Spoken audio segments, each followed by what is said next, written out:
नमस्कार दोस्तों, मैं हूं सागर और आप सभी का बहुत बहुत स्वागत है आज के अपने इस वीडियो में। आज के इस वीडियो में हम बात करने वाले हैं दिग्गज एचडीएफसी लिमिटेड के क्वार्टर 2 के नतीजों के बारे में। किस तरीके के रहे नतीजे और क्या यहां से एक टर्न अराउंड देखने को मिल सकता है स्टॉक में, क्योंकि लंबी गिरावट के बाद कहीं ना कहीं कंसोलिडेट होने की कोशिश है और बहुत ही बड़ा अंडर परफॉर्मर होता हुआ दिखाई दिया है मार्केट में।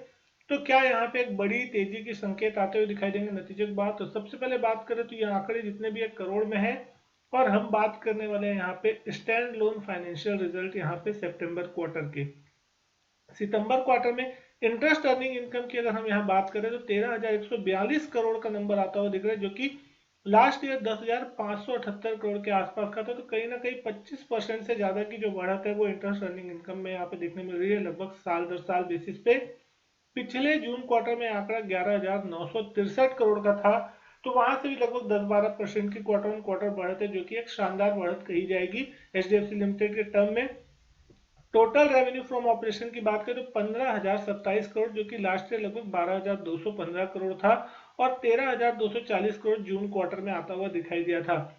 लेकिन यहाँ पे सबसे एक चीज देखने वाली बात होगी, इस बार डिविडेंड इनकम कितनी आती हुई दिखाई दे रही है। तो डिविडेंड इनकम में आप यहाँ देखेंगे इस क्वार्टर में जो आंकड़ा है 1359 करोड़ का आता दिख रहा है, जो कि लास्ट ईयर 1171 करोड़ था। तो डिविडेंड इनकम कहीं ना कहीं बढ़ती हुई दिखाई दे रही है और 686 करोड़ की इनकम जो थी डिविडेंड के रूप में वो पिछले जून क्वार्टर में आती हुई दिखाई दी थी। तो टोटल इनकम का आंकड़ा हमने देखा। उसके बाद हम बात करेंगे एक्सपेंसेस के नंबर पे कि एक्सपेंस कितना आ रहा है। 9,621 करोड़ का एक्सपेंस इस क्वार्टर में, लास्ट ईयर लगभग 7,500 करोड़ के आसपास का नंबर था। तो एक्सपेंस भी बढ़ी है और 8,658 करोड़ पिछले साल के पिछले जून क्वार्टर में अगर हम बात कर रहे हैं तो ये नंबर था, तो वहां से भी एक्सपेंस लगभग 1,000 करोड़ के आसपास बढ़ती दिखी है। टैक्स निकालने के बाद इस क्वार्टर का जो प्रॉफिट आता हुआ दिख रहा है, प्रॉफिट आफ्टर टैक्स का नंबर, वो कहीं ना कहीं एक शानदार देखने मिल रहा है, मार्केट की एक्सपेक्टेशन को बीट करता हुआ दिखाई दे रहा है। 4,454 करोड़ का मार्केट का अंदाजा लगभग 4,150 करोड़ के आसपास कहीं था। तो वहां से 300 करोड़ की बढ़त जो है प्रॉफिटेबिलिटी में देखने मिल रही है। लास्ट जून क्वार्टर में 3668 करोड़ का प्रॉफिट आता हुआ दिखाई दिया था, वहां से अगर हम देखें तो बहुत ही शानदार बढ़त जो है क्वार्टर ऑन क्वार्टर और साल दर साल भी देखें तो 3,780 करोड़ था पिछले साल सेम क्वार्टर में। तो बहुत ही शानदार मुनाफा जो है इस बार कंपनी ने पेश किया है, जो कि मार्केट को भी यहाँ पे पसंद आता हुआ फिलहाल दिखाई देगा। अगर हम आगे बात करें कंपनी के बेसिक ईपीएस की इस क्वार्टर में स्टैंड लोन बेसिस पे 24 रुपए 51 पैसे की, जो कि लास्ट ईयर लगभग 21 रुपए के आसपास थी, और पिछले जून क्वार्टर में अगर हम देखें 20 रुपए 22 पैसे के आसपास की ईपीएस आती हुई दिखाई दे रही थी। तो कहीं ना कहीं वहां से भी ईपीएस जब लगभग 20% के आसपास की बढ़ती हुई दिखाई दे रही है। लेकिन कुछ की पैरामीटर की अगर हम बात करें यहाँ पे, तो यहाँ पे प्रेस रिलीज में अगर हम देखें परफॉर्मेंस वाइज, तो आप यहाँ देख सकते हैं 20% की जो ग्रोथ है प्रॉफिट आफ्टर टैक्स में इस क्वार्टर में होती हुई दिखाई दे रही है। और 6 महीने में अगर हम बात करें तो 8,123 करोड़ का जो आंकड़ा है वो यहाँ पे आपको आता हुआ फिलहाल दिखाई दे रहा है। 36% की ग्रोथ जो है individual disbursement of half year ended September 30 2022, ये यहाँ पे आंकड़ा देखने मिल रहा है। 28% की जो loan growth individual loan growth है वहां पे आपको देखने मिल रही है 28% की, जो कि एक बहुत ही ज्यादा पॉजिटिव देखने को कहीं ना कहीं मिलेगी।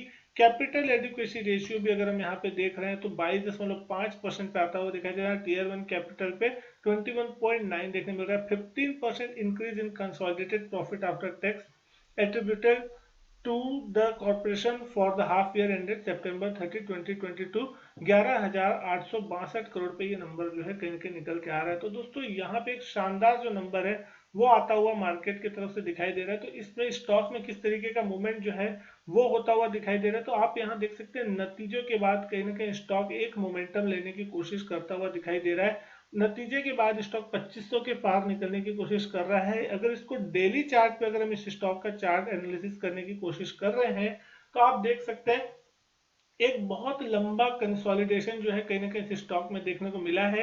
निचले लेवल पे ही अगर ये स्टॉक देखे तो लगभग 2100 2200 के आसपास कहीं ना कहीं बेस बनाने की कोशिश की इसने। बहुत समय तक ये बेरिश ट्रेंड में कंसोलिडेट किया। जब यहाँ पे न्यूज आई थी एचडीएफसी बैंक के मर्जर की, तब ये स्टॉक एक बार के लिए ऊपर गया था, लेकिन उसके बाद भी सडनली इस स्टॉक में फॉल देखने मिला। रिसेंटली ये स्टॉक बिल्कुल रेजिस्टेंस जोन पे कामकाज कर रहा है। अगर हम थोड़ा इसको जूम करके देखने की कोशिश कर रहे हैं तो 2500 2520 यही वो लेवल है जिस लेवल के आसपास इसको एक कंजेशन मिलता हुआ दिख रहा है। पिछले 2-3 दिनों से अगर हम देख रहे हैं यहाँ पे थोड़ा जूम करने पे का आपको देखने मिलेगा। ये स्टॉक बिल्कुल इसी लेवल के आसपास अभी अटका हुआ है और इसकी जो प्रीवियस रेजिस्टेंस लेवल है जो कि अगस्त सितंबर में भी लगते हुए दिखाई देते, तो उसका एक करेक्शन आया था। स्टॉक कहने के 2250 तक भी गया था, उसके बाद फिर से यहाँ पे आने की कोशिश।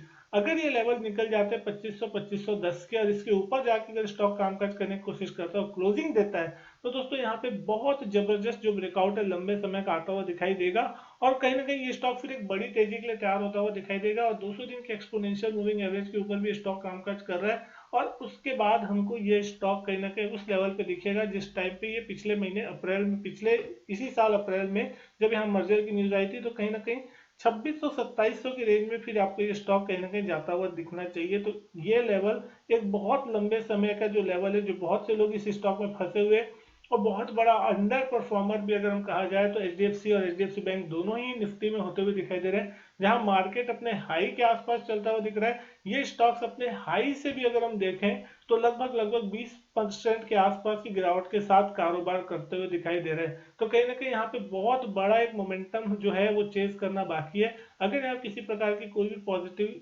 ब्रेकआउट होने की संभावना होती है तो बहुत जबरदस्त परफॉर्मेंस जो है ये स्टॉक आपको देता हुआ दिखाई दे सकता है। नीचे की तरफ अगर आज दिन का लो तोड़ता है 2480 का, तो आपको थोड़ी करेक्शन नीचे की तरफ देखने मिल सकती है, लेकिन अगर आप लॉन्ग टर्म इन्वेस्टर हैं तो डेफिनेटली आप यहाँ पे निवेश करके चल सकते हैं, क्योंकि जिस दिन इन दोनों बैंक और एचडीएफसी लिमिटेड, एचडीएफसी बैंक और एचडीएफसी लिमिटेड दोनों का मर्जर हो जाएगा, उसके बाद कहीं ना कहीं वैल्यू अनलॉकिंग देखने को मिलेगी और शानदार अपमूव जो है इन स्टॉक्स में देखने को मिलेगा। 25:42 का रेशियो जो था कि अगर आपके पास एचडीएफसी के 25 शेयर हैं तो एचडीएफसी बैंक के आपको उसके बाद मर्जर के बाद 42 शेयर मिलते हुए दिखाई देंगे और दोनों की प्रॉफिटेबिलिटी दोस्तों कंसिस्टेंट आपने देखा है। सालों से ये दोनों स्टॉक मार्केट के सबसे बड़े लीडर रहे हैं और लगातार प्रॉफिटेबिलिटी यहाँ पे आते हुए दिखाई दी। कंसिस्टेंट परफॉर्मर के रूप में ये स्टॉक जाने जाते हैं। 20 से 25% सालाना दर से ये दोनों स्टॉक जो है अपनी ग्रोथ दिखाते हैं। तो कहीं ना कहीं एक पॉजिटिव चीज है जो कि यहाँ पे आपको देखने मिल रही है। अभी एफआईएस की जो सेलिंग है उसके कारण स्टॉक थोड़ी सी प्रेशर में डेफिनेटली देखने मिल रहा है, लेकिन जिस दिन एफआईएस सेलिंग खत्म होगी तो एफआईएस के सबसे फेवरेट स्टॉक लिस्ट में ये स्टॉक टॉप पे रहते हैं, तो कहीं ना कहीं फिर वहां पे आपको एक अच्छी खासी मूवमेंट देखने को मिल सकती है। तो दोस्तों उम्मीद करता हूँ वीडियो जो है आपको पसंद आई होगी।